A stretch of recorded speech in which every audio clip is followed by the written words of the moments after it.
I stared at the tiny recording device stuck under my coffee table, my hands trembling with rage.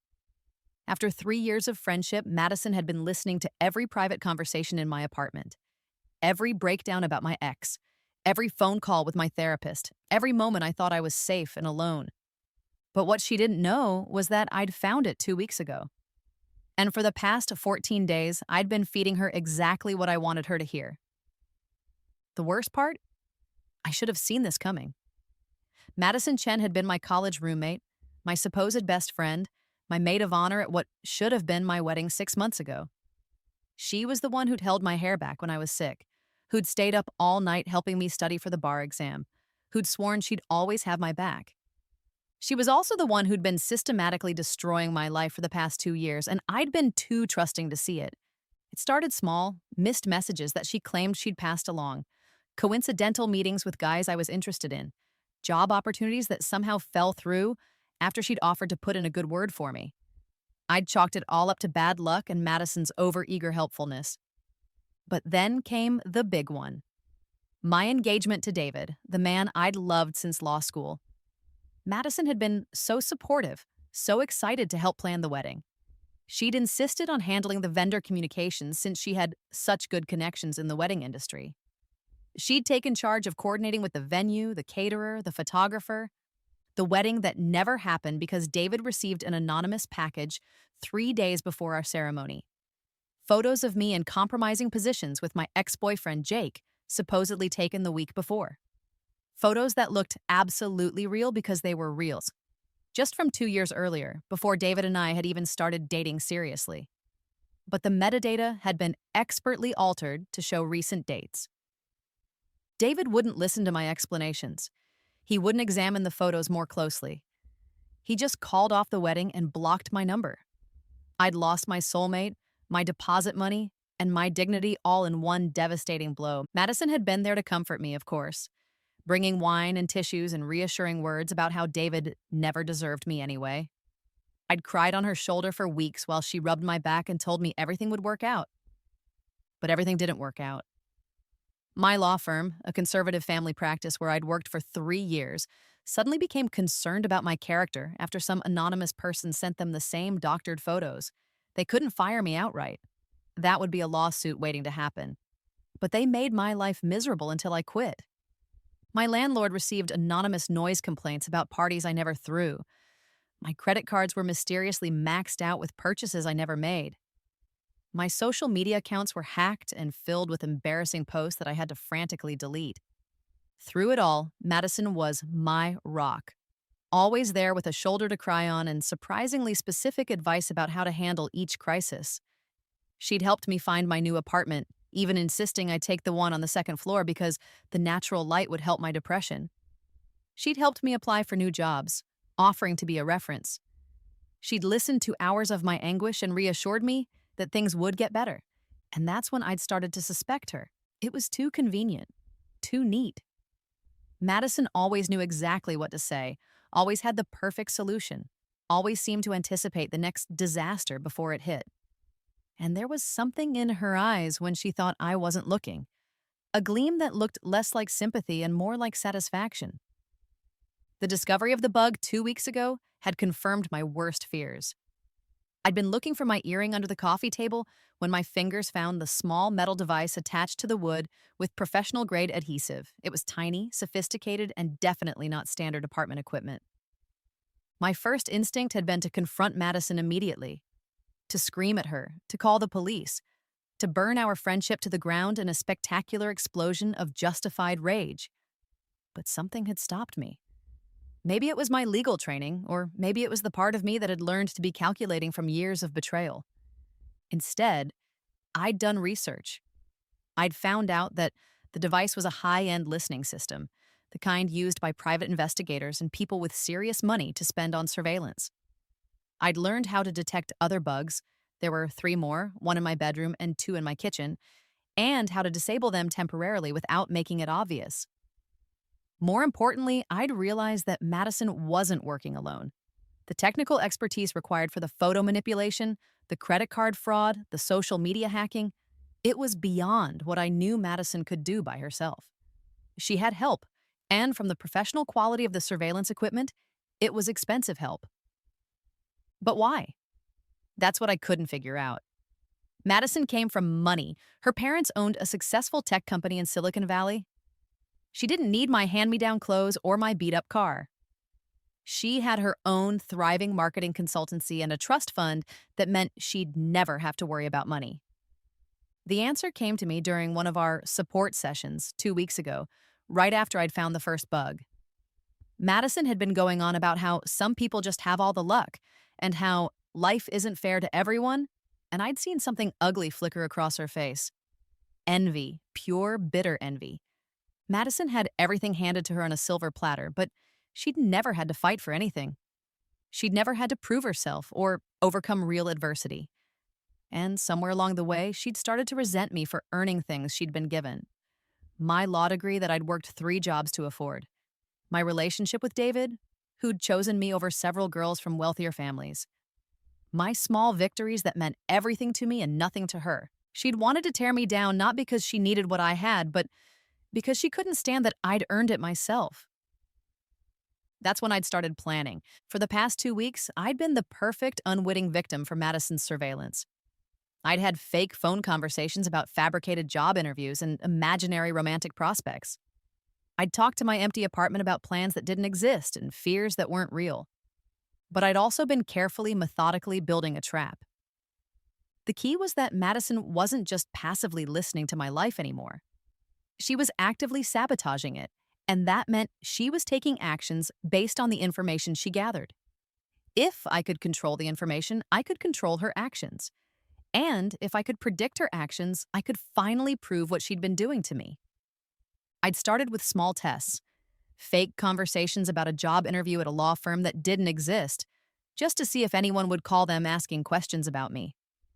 Sure enough, 2 days later, I got a confused call from the receptionist at Miller & Associates asking if I'd really applied for a position there, because someone had called claiming to be a former colleague with concerns about my professionalism.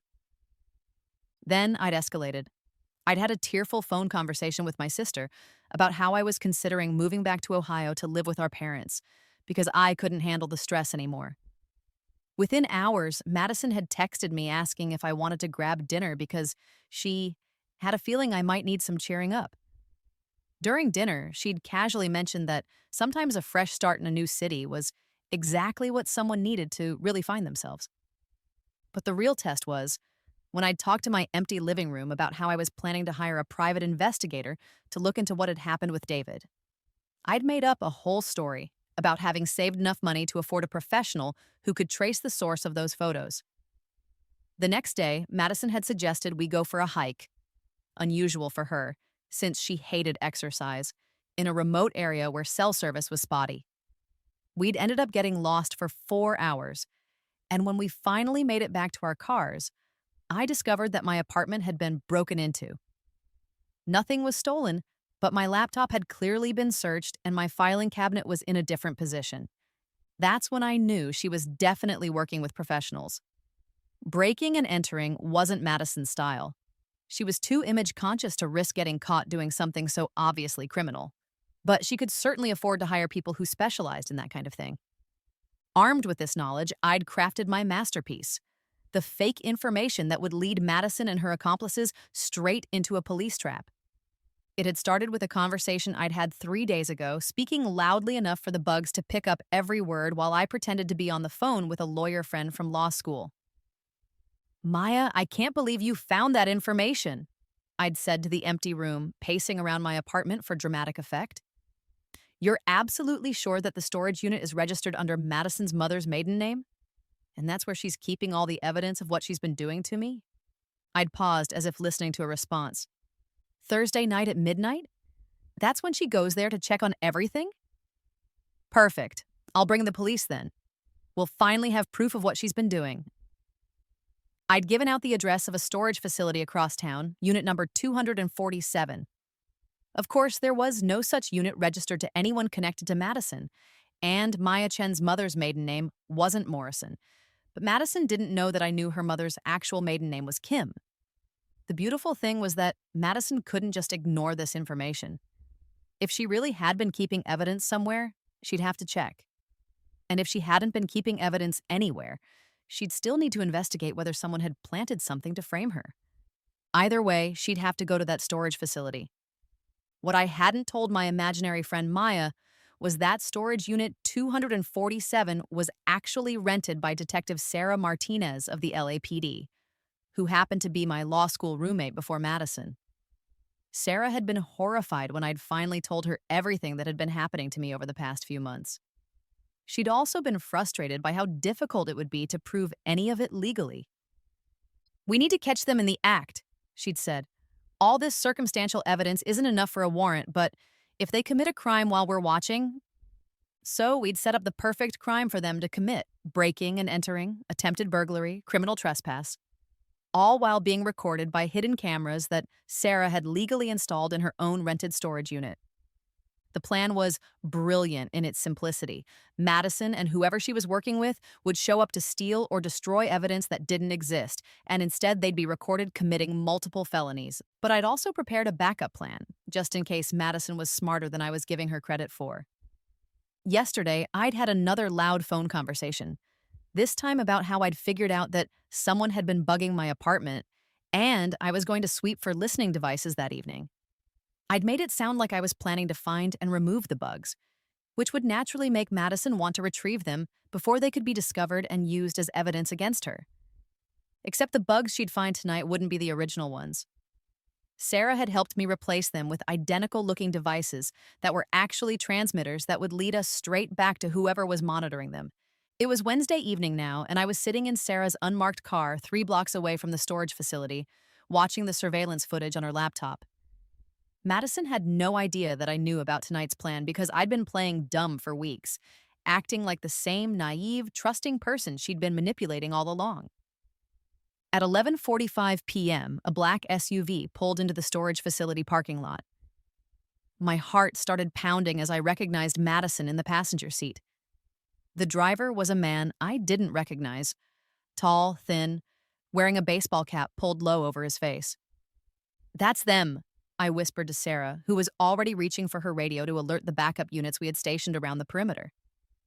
Madison and her accomplice got out of the SUV and walked confidently toward the storage units, carrying what looked like professional lockpicking tools. They clearly expected to be able to get in and out quickly. They stopped in front of Unit 247, and the man immediately went to work on the lock. It took him less than 2 minutes to get it open, which told me that he definitely wasn't an amateur. The moment they stepped inside the unit, Sarah's radio crackled to life. "Move in. We've got them on breaking and entering." Police cars appeared from 3 different directions, their silent approach suddenly erupting into flashing lights and shouted commands. Madison and her accomplice came running out of the storage unit, but they were already surrounded. Through the surveillance cameras, I watched Madison's face as she realized she'd been caught. The confident smirk she'd been wearing transformed into panic, then confusion, then desperate anger. She was shouting something at the officers, gesturing wildly, but from our distance, I couldn't make out the words. Within 20 minutes, both she and her accomplice were in handcuffs and being loaded into separate police cars. Sarah turned to me with a grim smile. "Phase 1 complete. You ready for Phase 2? Phase 2 was the confrontation I'd been dreading and anticipating in equal measure. Sarah had arranged for me to be present during Madison's initial questioning, not as a witness, but as the victim making a formal complaint. She'd also pulled some strings to ensure that the questioning would take place tonight, while Madison was still rattled and off balance. An hour later, I was sitting in an observation room at the police station, watching through one-way glass as Madison sat across from Sarah in the interrogation room. Madison had been offered a lawyer, but she'd confidently declined, insisting that this was all a big misunderstanding. She looked smaller under the harsh fluorescent lights, her usually perfect hair disheveled and her designer jacket wrinkled from the arrest. But her eyes still held that calculating gleam I'd learned to recognize. "Miss Chen," Sarah began, "you've been arrested for breaking and entering, criminal trespass, and attempted burglary. Do you understand these charges?" "I understand that there's been a mistake," Madison replied smoothly. "I was meeting someone at that storage facility. I had every reason to believe I was authorized to be there." "Authorized by whom?" Madison hesitated for just a moment. I can't say. It involves a confidential matter." Sarah leaned back in her chair. Miss Chen, we have video evidence of you and Mr. Patterson. She gestured toward a folder that presumably contained information about Madison's accomplice. Using lockpicking tools to break into a storage unit that you had no legal right to access. Unless you can provide documentation showing that you were authorized to be there, this isn't going away. Fine, Madison snapped, her composure finally starting to crack. I was there because I had information that someone was storing stolen property in that unit. I was trying to recover items that belonged to me. What items? Personal photographs, documents, things that were taken from me without permission. Sarah opened her folder and pulled out a photograph. Are you referring to these photographs, Miss Chen? Even through the one-way glass, I could see Madison's face go pale. Sarah was holding one of the doctored photos that had been sent to David before our wedding. Where did you get those? From your laptop, which we seized under warrant after your arrest tonight. These images show clear evidence of digital manipulation. The metadata indicates they were altered using professional photo editing software registered to Patterson Investigations, the private investigation firm run by your accomplice, Mr. James Patterson. Madison's mouth opened and closed like a fish gasping for air. I don't know what you're talking about. We also found receipts for surveillance equipment, records of payments to Mr. Patterson for various investigative services, and a detailed timeline documenting your friend's personal life going back over 2 years. Sarah pulled out more papers, spreading them across the table like a winning poker hand. Bank records showing payments from your account to several different shell companies, all of which trace back to Mr. Patterson. Email correspondence between you and Patterson discussing target monitoring and reputation management. And most interestingly, recordings from listening devices that were illegally installed in your friend's apartment. That's impossible, Madison whispered. The recordings?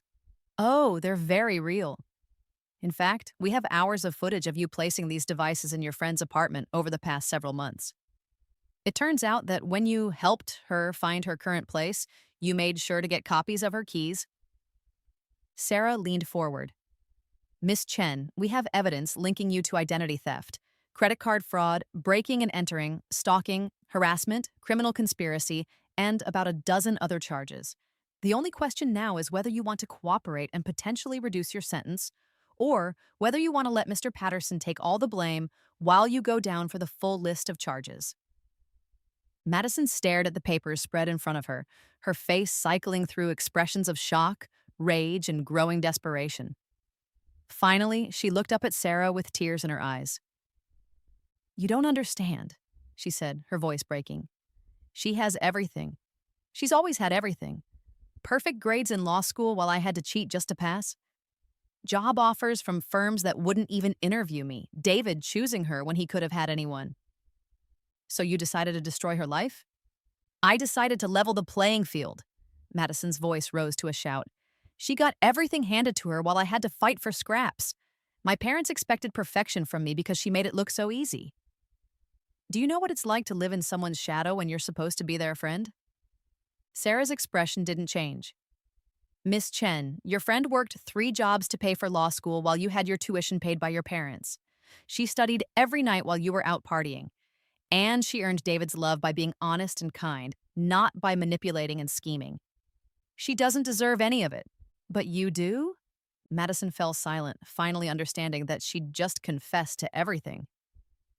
2 hours later, I was finally allowed into the interrogation room to face Madison myself. She looked up when I entered, her eyes red from crying, but still holding that familiar flash of resentment. I hope you're happy, she said bitterly. I sat down across from her, feeling strangely calm. I'm not happy, Madison. I'm relieved. For the first time in 2 years, I feel like I can breathe. You always were dramatic. Was I being dramatic when you drugged me before my bar exam? Because yes, we found evidence of that too. Security footage from the coffee shop where you insisted on buying my drink that morning, plus receipts showing that Patterson purchased sedatives from his contact at a veterinary clinic. Madison's face went even paler. That wasn't supposed to hurt you, just make you a little drowsy so you wouldn't perform as well. I almost didn't become a lawyer because of that, Madison. I barely passed because I was fighting off whatever you gave me through the entire exam. But you did pass. You always land on your feet. I stared at her, finally understanding the depth of her delusion. Madison, I passed because I spent 6 months studying 16 hours a day. I got good grades because I worked for them. I found love because I was open and honest with people. None of those things just happened to me. Easy for you to say. No, it really isn't. I leaned forward. Do you know what the saddest part of all this is? I would have helped you. If you'd ever asked me for help finding a job or studying or meeting someone, I would have done everything I could to support you. I loved you like a sister. For a moment, Madison's expression softened. I I know, but I couldn't. Don't you see? Asking for your help would have just proved that I wasn't as good as you. So instead, you decided to prove that you were worse than me? Madison had no answer for that. I stood up to leave, then turned back one more time. The bugs you planted in my apartment. They've been transmitting to a recorder that Detective Martinez has been monitoring for the past week. Every conversation you had with Patterson about your plans for me, every time you celebrated when something bad happened to me, every moment of satisfaction you felt while watching me suffer, it's all been recorded. The prosecutor says it'll make for very compelling evidence at your trial. Madison's face crumpled. How did you know? How did you figure it all out? Because you taught me to, I said simply. You spent 2 years showing me that the people closest to me could be my worst enemies. You made me paranoid and suspicious and analytical about everything. And eventually, I turned those skills on you. As I walked out of the police station, Sarah caught up with me in the parking lot. So, what happens now? I asked. Patterson is cooperating fully. He's given us everything: financial records, communication logs, even audio recordings of his conversations with Madison. Apparently, he started documenting everything when he realized how unstable she was becoming. And Madison? She's looking at serious prison time. Identity theft and stalking are federal charges, and the DA is considering pursuing this as organized criminal activity because of the scale and duration of the harassment. I nodded, feeling oddly empty. I should be happy about this. But you're not. I keep thinking about the Madison I met in college. The one who helped me move into our dorm room, who stayed up all night with me when I had food poisoning, who celebrated with me when I got into law school. Was any of that real? Sarah put a hand on my shoulder. Maybe it was real then. People change, and not always for the better. What matters is that you're safe now. 3 months later, I was sitting in a coffee shop downtown, editing my resume on my laptop. My phone buzzed with a text from David. I saw the news about Madison. I owe you an apology. Several apologies. Would you be willing to talk? I stared at the message for a long time. Part of me wanted to ignore it, to leave that part of my life buried in the past. But another part of me, the part that had loved him enough to want to marry him, was curious about what he had to say. I typed back, "Coffee tomorrow? Same place we had our first date." His response came immediately, "Yes, thank you." The next day, David was already waiting when I arrived, looking nervous and holding 2 cups of coffee in mine with oat milk and an extra shot, just the way I liked it. He'd lost weight, and there were dark circles under his eyes that suggested he hadn't been sleeping well. "Thank you for coming," he said as I sat down across from him. "Thank you for the coffee." I took a sip and nearly smiled despite myself. He'd remembered perfectly. "I've been following the trial," he said, "reading every article, watching every news report. I can't believe... I knew Madison could be competitive, but this..." "You couldn't have known," I said. "I lived with her for years, and I didn't see it until it was almost too late." "But I should have trusted you." His voice was thick with regret. "When you tried to explain about the photos, when you begged me to just examine them more carefully, I should have listened. I should have known that you would never cheat on me." "David!" "No, let me finish. I was so hurt and so angry that I just wanted to lash out at someone. It was easier to believe that you had betrayed me than to think that someone we both trusted had orchestrated the whole thing. I studied his face, looking for signs of the man I'd fallen in love with beneath the guilt and exhaustion. Why now? Why reach out now? Because I've had 3 months to think about what I lost when I lost you. And because I saw you on the news last week, giving that interview about supporting other victims of stalking. You looked strong, confident, like you'd found yourself again. He was right. The past few months had been difficult, but they'd also been liberating. Without Madison's constant sabotage, my life had started to stabilize. I'd found a new job at a firm that specialized in victims' rights. I'd made new friends who actually supported my successes instead of resenting them. I'd even started dating again, tentatively, but hopefully. I have found myself again, I said, but it's not the same person you fell in love with 3 years ago. I know, and I'm not the same person either. I'm hoping we could get to know these new versions of ourselves, maybe start over. I considered this. The practical part of me, the part that had learned to be suspicious and analytical, pointed out all the ways this could go wrong. David had abandoned me when I needed him most. He'd believed the worst about me without even trying to investigate. He'd blocked my calls and refused to see me for months.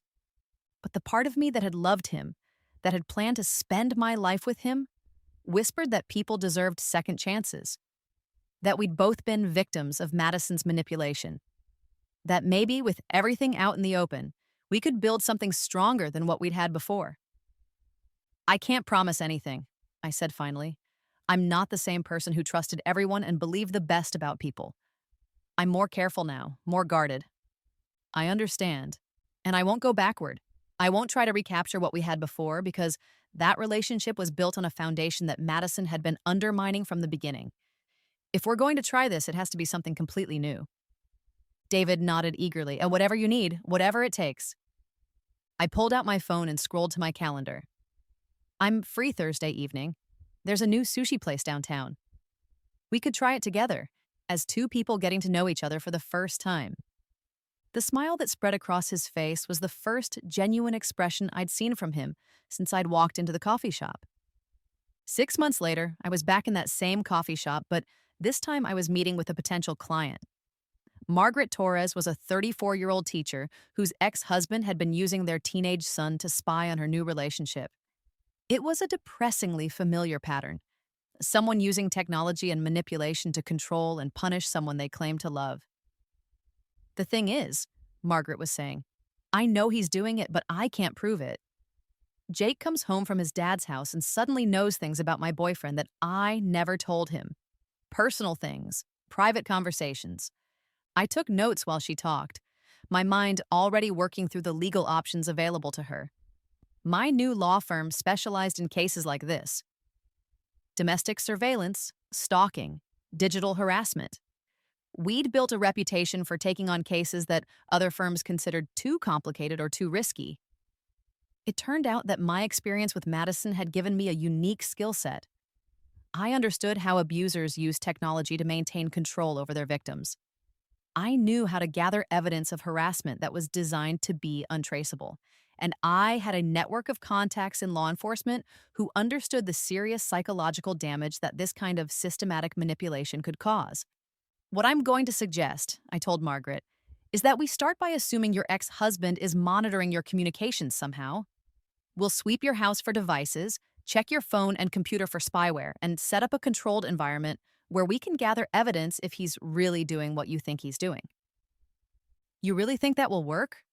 I know it will work because someone tried to do the same thing to me, and when we caught them, we made sure they couldn't do it to anyone else.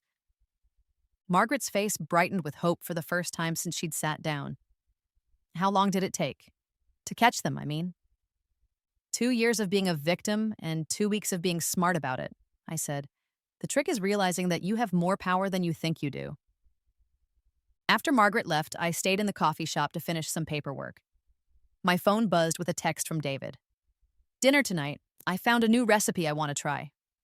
I smiled and typed back, can't wait to see if your cooking has improved. Our relationship was different now, more cautious, more deliberate, but also more honest. We'd both learned that love without trust was fragile, but trust that was rebuilt after betrayal could be stronger than trust that had never been tested. David had spent months earning back my confidence, not through grand gestures, but through consistent small actions. He listened when I talked about work stress without trying to fix everything for me. He respected my need for independence without making me feel like I was being punished for it. He celebrated my successes without making them about him. And I'd learned to accept love without constantly waiting for it to be taken away. It had taken therapy, time, and a lot of practice, but I was finally able to trust my own judgment again. My phone buzzed again, this time with a call from Sarah. "You're going to want to hear this," she said without preamble. "Madison's sentencing hearing is next week, and Patterson just gave us some additional information that you should know about." "What kind of information?" "It turns out Madison wasn't just targeting you. Patterson kept records of 5 other women that Madison hired him to investigate and harass over the past 4 years. College classmates, coworkers, even a woman who got a promotion that Madison thought she deserved." I felt sick. 5 other women? All successful, all independent, all people that Madison perceived as having stolen opportunities from her. You were just the most recent and the most intensive target. Are they okay, the other women? We're reaching out to all of them. Most had no idea that their problems were connected to Madison. They thought they were just having a run of bad luck. After Sarah hung up, I sat in the coffee shop thinking about those 5 other women. How many sleepless nights had they endured, wondering why their lives kept falling apart? How many of them had blamed themselves for their misfortunes? How many relationships and opportunities had Madison destroyed in her quest to tear down anyone she envied? But I also thought about how many future victims we'd prevented by catching her. How many women would never have to experience what I'd been through because Madison was now in prison, and Patterson's private investigation license had been permanently revoked. The bell above the coffee shop door chimed, and I looked up to see a young woman about my age scanning the room nervously. She was holding a piece of paper with what looked like my business card attached to it. I stood up and walked over to her. "Are you looking for Emma?" Her face flooded with relief. "Yes, that's me. I'm Rebecca. We spoke on the phone yesterday?" Rebecca's story was depressingly familiar. A roommate who seemed supportive, but somehow always knew exactly what to say to make her feel worse about herself.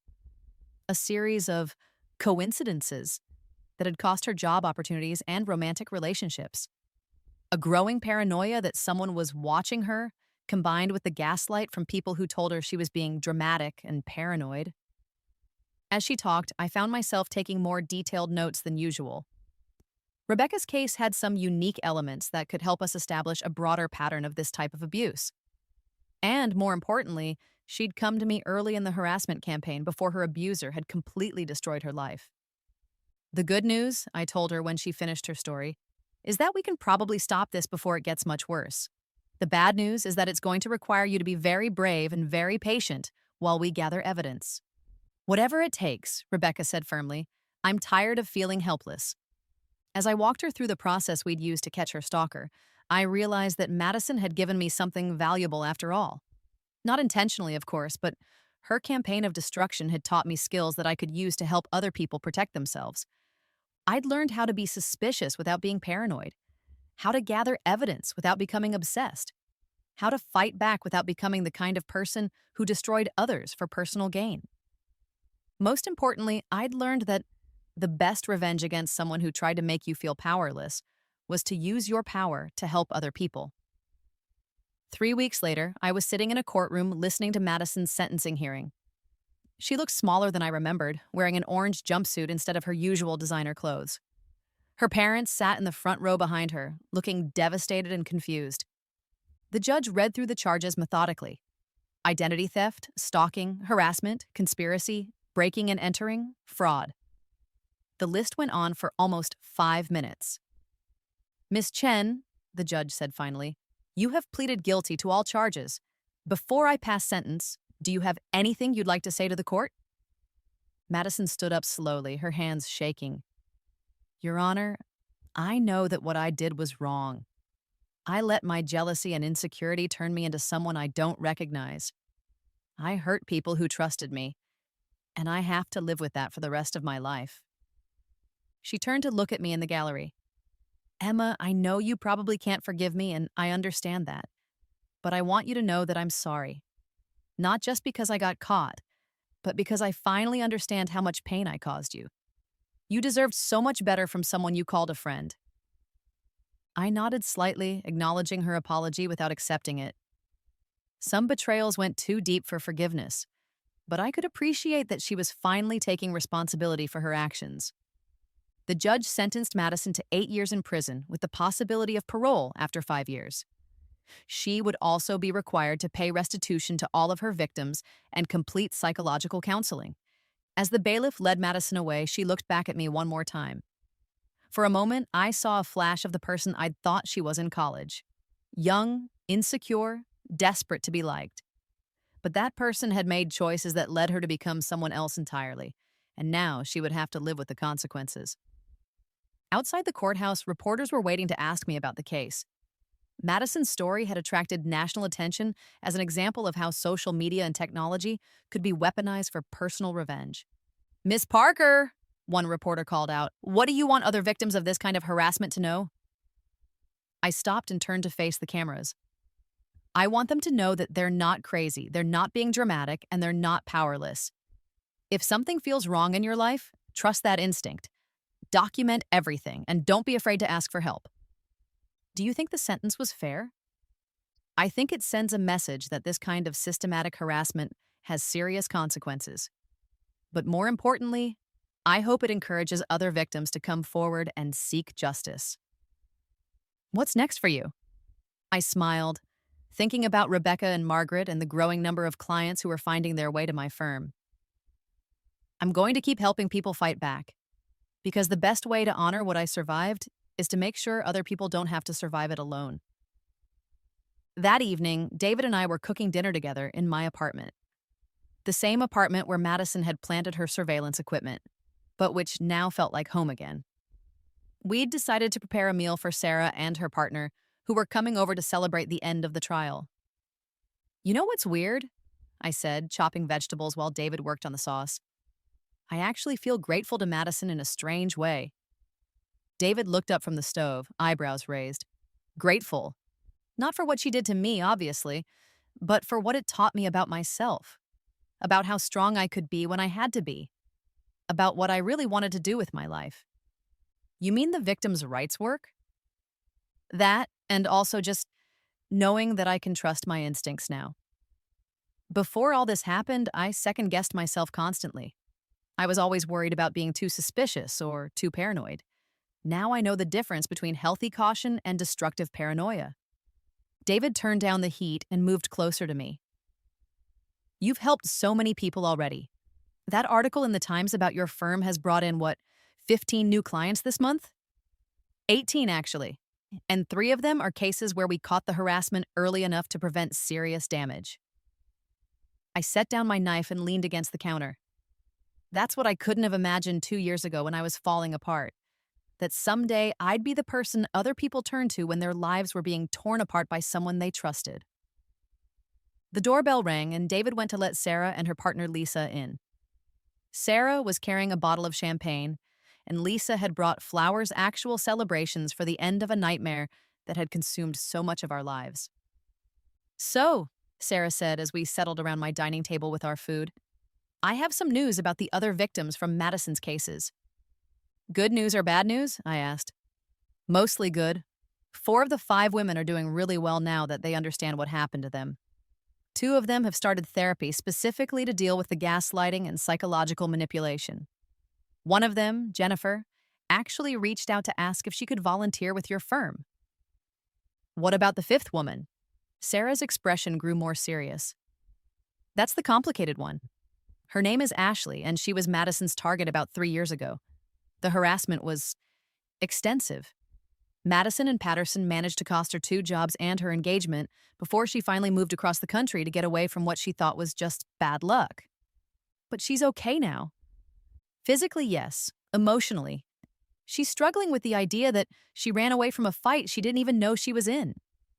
She keeps saying that if she'd been smarter or stronger, she could have figured it out like you did." I felt a familiar pang of guilt. Survivor's guilt, my therapist called it.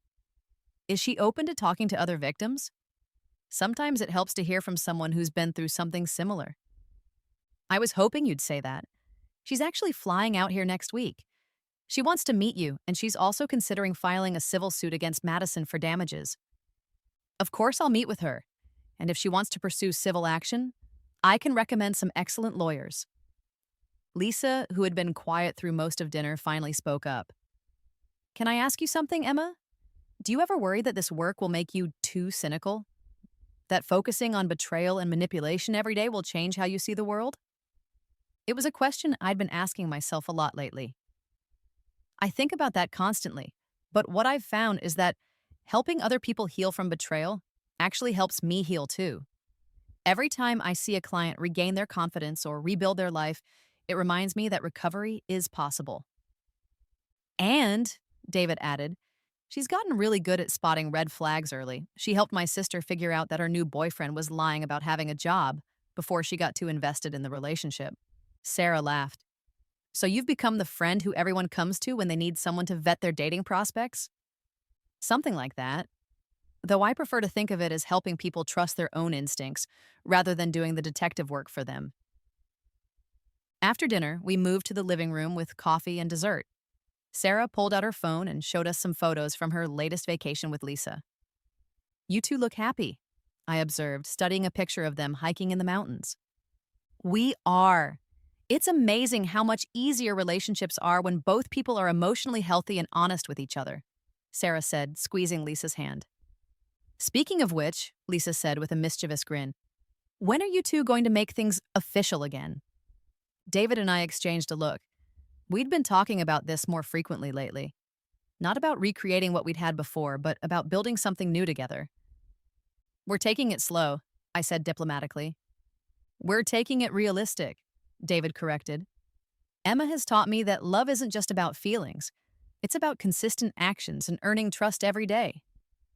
Plus, I added, we're both different people now. I needed to figure out who I was when I wasn't being systematically undermined, and David needed to figure out who he was when he wasn't making assumptions about the people he loved. But you're happy? Sarah asked. I considered the question seriously. I'm content and working toward happy, which feels more sustainable than the kind of happiness I used to chase. After Sarah and Lisa left, David and I cleaned up the kitchen together. It was a comfortable routine we'd developed. Not the same easy familiarity we'd had before Madison destroyed our relationship, but something more intentional and mindful. Can I ask you something? David said as he dried the last of the dishes. Always. Do you think you'll ever be able to fully trust me again? Not just in general, but the way you used to? Without that little voice in the back of your head wondering if I might abandon you again? I paused in wiping down the counter, thinking about how to answer honestly. I don't know. And I don't know if that's necessarily a bad thing. The kind of blind trust I had before made me vulnerable to Madison's manipulation. This new kind of trust, the kind that's based on evidence and consistency rather than just hope, feels more solid. Even if it means you'll always be a little guarded with me? David, I'm a little guarded with everyone now. It's not personal to you. It's just who I am now. I turned to face him. But here's the thing. I choose to be with you despite that guardedness. Every day I wake up and decide that you're worth the risk of being hurt again. That's not the same as blind trust, but it might actually be more meaningful. He was quiet for a moment, processing this. I can live with that. Actually, I respect it. You shouldn't have to make yourself vulnerable just to make me feel better about the mistakes I made. See, that's exactly the kind of response that makes me want to keep choosing you. My phone buzzed with a text from an unknown number. Hi, Emma. This is Jennifer, one of Madison's other victims. Detective Martinez gave me your number. I was wondering if we could meet for coffee sometime this week. I'd love to talk about volunteering with your firm. I showed the text to David. Another one ready to fight back. How does it feel knowing that you're helping create an army of survivors who refuse to stay silent? I thought about Rebecca, who had successfully caught her stalker roommate with our help and was now considering law school herself. About Margaret, who had not only stopped her ex-husband's surveillance, but had also started a support group for other divorced women dealing with harassment. About the growing network of people who had learned to trust their instincts and protect themselves. It feels like the best possible ending to the worst thing that ever happened to me, I said. 2 months later, I was standing in front of a packed auditorium at UCLA, giving a lecture to criminal justice students about digital harassment and stalking. It was part of a new curriculum the university had developed in response to the growing number of cases like mine. The thing to understand about systematic harassment, I was telling the students, is that it's designed to make the victim question their own reality. The goal isn't just to cause immediate harm, it's to make the person doubt their ability to accurately perceive threats. A student in the front row raised her hand. But how do you tell the difference between actual harassment and coincidence? What if someone really is just having bad luck? That's the right question to ask. In my case, I started documenting everything and looking for patterns. Real bad luck tends to be random and inconsistent. Deliberate harassment usually follows patterns. It escalates over time. It targets specific areas of your life that matter most to you, and it often involves information that the harasser shouldn't have access to. Another student asked, what advice would you give to someone who thinks they might be a victim but isn't sure? Trust your instincts, but verify with evidence. Start keeping detailed records of everything that feels wrong: dates, times, witnesses, documentation. And don't be afraid to ask for help from professionals who understand these kinds of cases. After the lecture, several students approached me with questions that went beyond academic curiosity. One young woman quietly told me that my description of gaslighting had helped her recognize patterns in her own relationship. Another student asked for resources to help a friend who was being cyberstalked by an ex-boyfriend. As I walked back to my car, I realized that these conversations were just as important as the legal work I did. Every person who learned to recognize harassment early was potentially saving themselves years of psychological damage. My phone rang as I was driving back to the office. It was Ashley, the victim from Madison's earlier campaign, who had flown out to meet with me the week before. Emma, I wanted to thank you again for taking the time to talk with me, and I wanted to let you know that I've decided to file the civil suit. I'm so glad, Ashley. You deserve compensation for what Madison put you through. It's not really about the money, though. It's about making sure there's a public record of what she did. I keep thinking about how isolated I felt when it was happening to me, how I thought I was going crazy or just incredibly unlucky. If my lawsuit helps even one person recognize that they're being deliberately targeted, it will. I guarantee it will. I also wanted to tell you that I've been accepted to a graduate program in counseling psychology. I want to specialize in helping victims of psychological manipulation and gaslighting. After Ashley hung up, I sat in my car for a few minutes, thinking about the ripple effects of Madison's actions. She had intended to destroy me, and instead she had accidentally created a network of people dedicated to protecting others from the kind of harm she had inflicted. When I got back to the office, my assistant handed me a stack of phone messages. 3 new potential clients, 2 reporters wanting to interview me about an upcoming documentary on digital stalking, and 1 message that made me pause. Emma, this is Dr. Patricia Chen. I'm Madison's mother. I was wondering if you would be willing to meet with me.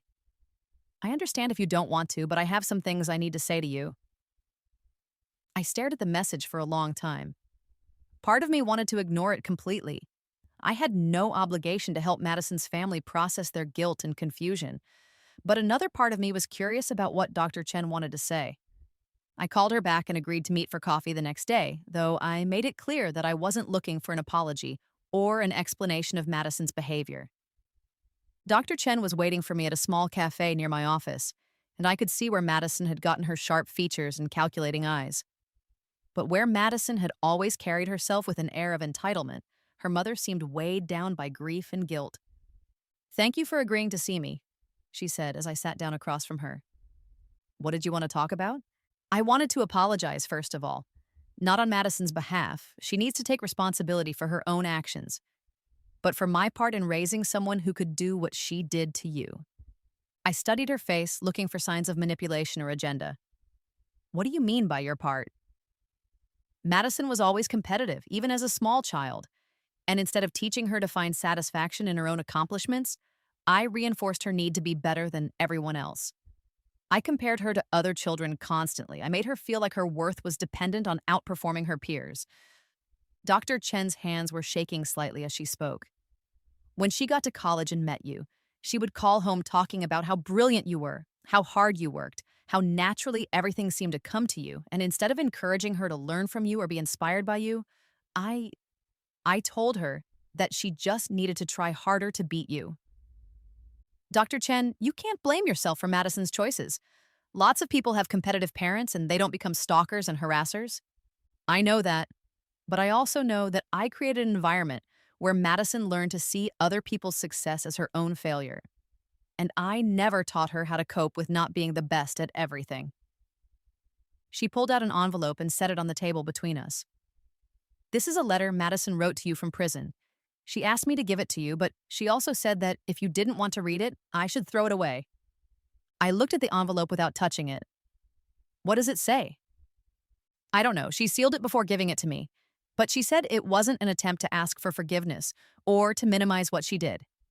She said it was just some things she needed you to know.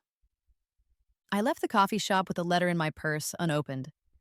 I wasn't sure if I would ever read it, but something about Dr. Chen's obvious pain had made me willing to at least take it with me. That evening, David and I were having dinner at his apartment when I told him about the meeting. Are you going to read it? He asked. I don't know. Part of me is curious, but part of me thinks it might just be another manipulation. Even from prison, Madison might be trying to find a way to get inside my head. What does your gut tell you? I considered this. My gut says that Madison's mother was genuinely suffering and that whatever Madison wrote, it probably wasn't designed to hurt me. But I also think I'm in a good enough place now that even if it is manipulative, it can't really damage me. So you're leaning toward reading it. I'm leaning toward deciding later. There's no rush. We were interrupted by a knock on David's door. He wasn't expecting anyone, and it was past 8 o'clock on a weeknight. Through the peephole, we could see a young woman in her early 20s, holding what looked like a manila folder. Can I help you? David called through the door. I'm looking for Emma Parker. I was told she might be here. My name is Claire, and I think I need her help. David and I exchanged a look. It wasn't unusual for people to track me down outside of normal business hours. Victims of stalking and harassment often felt unsafe waiting for regular office appointments, but it was unusual for them to show up at David's apartment.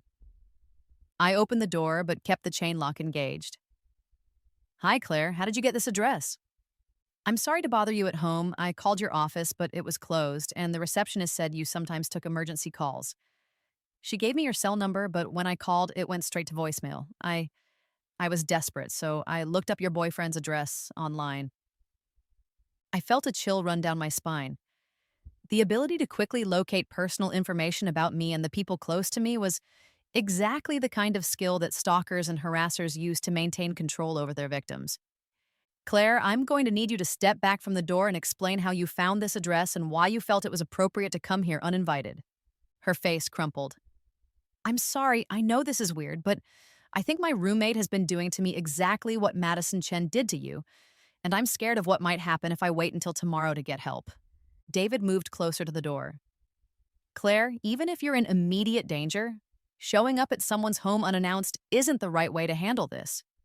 If you're truly concerned for your safety, you should call the police. But they won't believe me, Claire's voice rose to a near shout.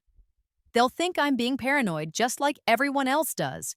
Emma is the only person who understands what this kind of harassment looks like. I studied Claire through the gap in the door. She was young, disheveled, and clearly distressed. But there was something about her story that felt off. Most victims of systematic harassment were hesitant to trust anyone, especially strangers. They didn't typically track down lawyers at their homes and demand immediate attention. Claire, I sympathize with your situation, but I can't help you tonight. If you'd like to make an appointment, you can call my office tomorrow morning and speak with my assistant. Please, just look at this evidence I've gathered. It will only take 5 minutes. She held up the manila folder, and I could see that it was thick with papers and photographs. I'm sorry, but no. I need you to leave now, or I'll have to call the police. Claire's expression changed instantly from desperate to angry. Fine, but when something happens to me because I couldn't get help when I needed it, that's on you. She turned and walked away, but not before I saw her pull out her phone and take a picture of David's apartment building. After I deadbolted the door, David and I looked at each other with the same concerned expression. That felt wrong, I said. Very wrong. The whole thing felt like some kind of test or setup. I pulled out my phone and called Sarah, even though it was late. Sarah, I need you to run a background check on someone. Her name is Claire. She didn't give me a last name, and she just showed up at David's apartment claiming to be a victim of harassment. What kind of red flags are we talking about? She knew David's address. She tracked me down outside of business hours, and when I refused to help her immediately, she got hostile. Also, she took a picture of the building before she left. I'll look into it. In the meantime, you should probably stay somewhere else tonight. And Emma, you should probably read Madison's letter. If this Claire person is connected to Madison somehow, that letter might contain information you need to know. After hanging up, I reluctantly pulled Madison's letter out of my purse. Want me to read it first? David offered. No, I need to do this myself. I opened the envelope and unfolded 3 pages of Madison's familiar handwriting. Emma, it began, I know I have no right to contact you, and I know that nothing I say can undo the damage I caused. But there are things you need to know, not for my sake, but for your own safety. I wasn't working alone, and James Patterson wasn't my only accomplice. There were 3 other people involved in what I did to you, and 2 of them were never caught. The first is my cousin Derek Chen. He's the one who actually installed most of the surveillance equipment in your apartment. He's also the one who hacked your social media accounts and planted the malware on your devices. Derek has a degree in computer science and works as a freelance security consultant, which is basically a cover for digital stalking and harassment services. The second person is someone I hired through Derek, a woman named Claire Morrison who specializes in what she calls social manipulation.